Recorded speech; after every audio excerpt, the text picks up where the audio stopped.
दोस्तों नमस्कार। एनसीईआरटी गणित कक्षा 10वीं में आप सभी का स्वागत है। आज हम प्रश्नावली 3.5 का प्रश्न संख्या 1 का पहला, दूसरा, तीसरा और चौथा को इसी वीडियो में हल करें। तो आइए क्वेश्चन देखिए क्या पूछ रहा है। निम्न रैखिक समीकरण के युग्मों में से किसका एक अद्वितीय हल है, किसका कोई हल नहीं है, या किसके अपरिमित रूप से अनेक हल है। अद्वितीय हल की स्थिति में उसे वर्ग गुणन विधि से ज्ञात कीजिए। मतलब ये जो क्वेश्चन है, ठीक है ना, तो कह रहा है कि अगर एक हल होगा तो उसको हम वर्ग गुणन से बनाएंगे, ठीक है ना। इसका कोई हल नहीं होगा तो छोड़ देंगे, ठीक है। या फिर अपरिमित रूप से अनेक हल होगा तो उसको भी छोड़ देंगे। तो देखिए ये कैसे जानेंगे कि एक हल है कि कोई हल नहीं है, कि अपरिमित रूप से अनेक हल है। तो ये देखिए, अगर a1/a2 बराबर नहीं रहेगा b1/b2 को, तो प्रतिच्छेदी रेखा कहते हैं। इसका एक अद्वितीय हल है, मतलब इसको हल करेंगे तो एक्स वाई का मान 1 देगा, ठीक है। a1/a2 b1/b2 c1/c2 को संपाती कहते हैं। अगर तीनों बराबर रहता है तो अपरिमित रूप से अनेक हल होते हैं इसको। तो इसको हल नहीं करेंगे, केवल अद्वितीय हल वाला को बोल रहा है। c1/c2 बराबर है, सॉरी, a1/a2 b1/b2 बराबर नहीं है c1/c2 को, तो इसको हम समांतर कहते हैं। और समांतर रेखा का कोई हल नहीं होता है, ठीक है ना।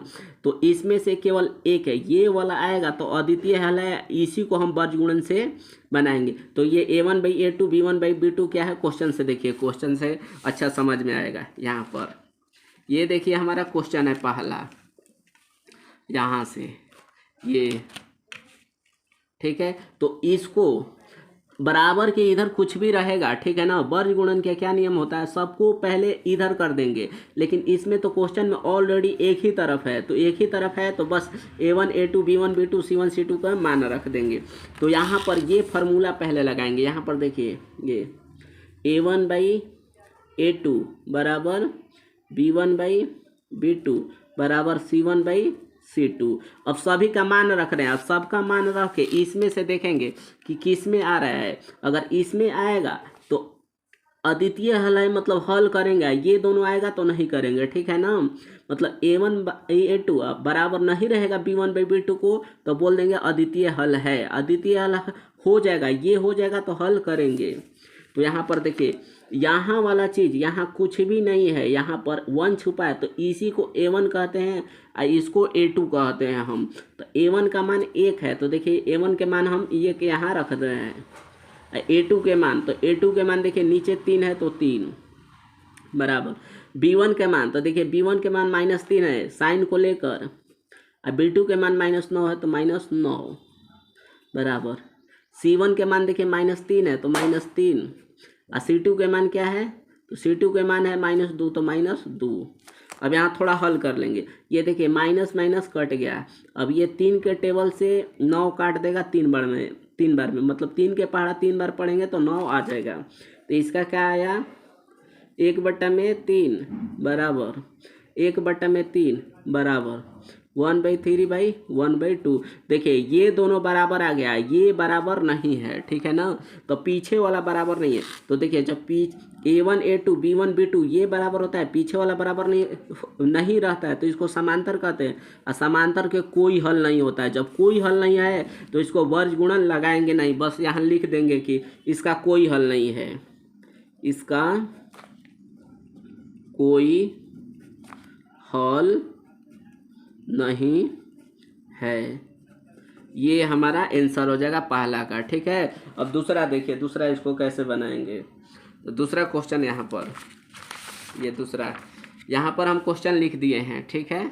ये तो देखिए फिर वही फार्मूला लगाएंगे a1/a2 वाला। तो a1/a2 बराबर b1/b2 बराबर c1/c2। ये इसको a1 कहते हैं, इसको a2 कहते हैं, ठीक है। तो सबका मान रख रहे हैं। तो देखिए a1 के मान कितना है 2, a2 के मान कितना है 3, तो यहाँ पर 3 रख रहे हैं। b1 के मान यहाँ पर ये कुछ नहीं है, y की जगह पर तो 1 छिपा रहता है 1, b2 के मान 2 है तो 2, c1 के मान देखिए। अब इस चीज को बोले हैं बराबर के इधर करके तब काम करेंगे, ठीक है ना। तो इस चीज को बराबर के इधर करेंगे तो -5 आ जाएगा। जैसे यहाँ पर देखिए 2x + y - 5 = 0, और 3x + 2y बराबर के इधर जाएगा -8 बराबर 0, ठीक है ना। तो बराबर के इधर करेंगे तो पहले इसको करेंगे ऊपर वाला को C1, तो C1 को इधर करेंगे तो देखिए माइनस क्या है 5, तो C1 का मान -5 और C2 का मान क्या है, तो C2 का मान इसको कहेंगे -8। अब यही बराबर नहीं है, जब देखिए आगे वाला बराबर नहीं रहता है, तो जब आगे वाला बराबर नहीं है यहाँ पर ये देखिए A1/A2 नॉट B1/B2, ये चीज़ है, ये चीज़ बराबर नहीं है, तो ये अद्वितीय हल है। अद्वितीय हल है तो इसी को वर्ज गुणन करेंगे, ठीक है ना। तो इसका वर्ज गुणन निकलेगा तो लिख देंगे इसका एक हल है, यह एक अद्वितीय हल है, ठीक है। अब यह अद्वितीय हल है तो इसको वर्ज गुणन नियम लगा देंगे। तो वर्ज गुणन नियम का क्या होता है, देखिए ये फार्मूला होता है, वर्ज गुणन नियम का ये फार्मूला होता है एक बार A1/A2 सब लिख दे रहे हैं वैल्यू आपको अच्छा से। A1 के मान तो देखिए A1 के मान 2, A2 के मान नीचे वाला 3 तो 3, B1 के मान तो देखिए कुछ नहीं है तो Y, तो Y नहीं नंबर को लिखा जाता है 1, B2 के मान तो नीचे है 2 तो 2, C1 के मान ये C1 -5, C2 के मान ये C1 है, C2 के मान -8 हो जाएगा, ठीक है इतना। अब वर्ज गुणन के क्या नियम होता है, ये देखिए वर्ज गुणन के फॉर्मूला। तो वर्ज गुणन के यहाँ सूत्र लिखेंगे, सूत्र वर्ज गुणन क्या होता है यहाँ दिखाई दे रहा है ना, B1/B2, अगर सूत्र याद रहेगा तभी समझ में आएगा आपको। B1/B2 C1/C2, फिर यहाँ A1/A2 और यहाँ B1/B2, ये फॉर्मूला है, इसको पहले याद करिए इतना। ये ढांचा कैसे हम लिखते हैं, ठीक है। यहाँ पर ये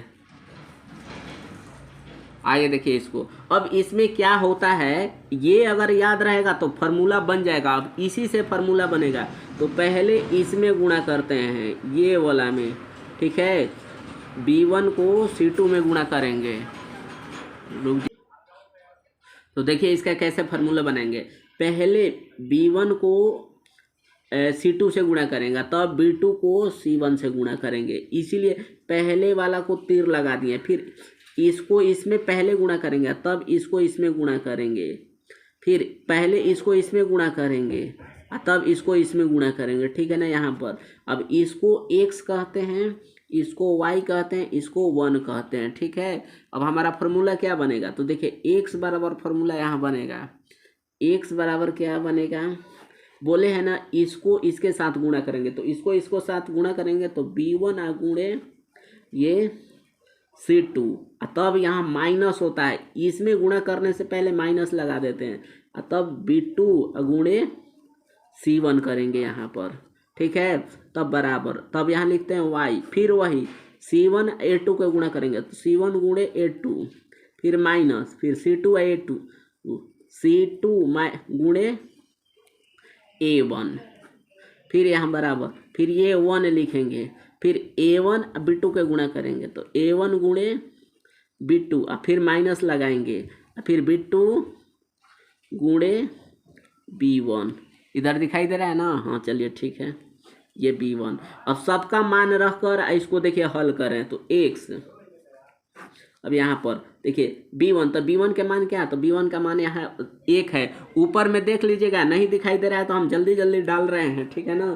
तो B1 के मान 1 है गुणे C2 के मान, तो देखिए C2 के मान कितना है -8, तो -8 ये माइनस B2 के मान 2 है, तो यहाँ डाल रहे हैं 2 गुणा, देखिए ये C1 के मान, तो C1 का कहाँ है, तो C1 का मान -5 है, तो -5 ये बराबर, फिर y, फिर यहाँ देखिए C1 के मान, तो C1 के मान क्या है, तो C1 के मान -5, तो -5 गुणे A2 के मान, तो A2 के मान 3 है, तो यहाँ गुणे 3, फिर ये माइनस C2 के मान, तो C2 के मान माने -8 है, तो -8 गुणे ये A2 के मान, तो A2 के मान कितना है, तो A2 का मान जो है हमारा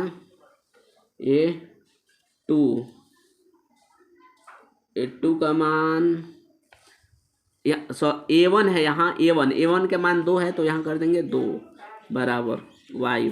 फिर A1 के मान 2 गुणे B2 के मान कितना है तो B2 के मान 2 माइनस A2 के मान कितना है 3 गुणे B1 के मान कितना है तो B1 का मान 1 है तो यहाँ 1 कर दिए। ठीक है, अब आगे हल कर रहे हैं।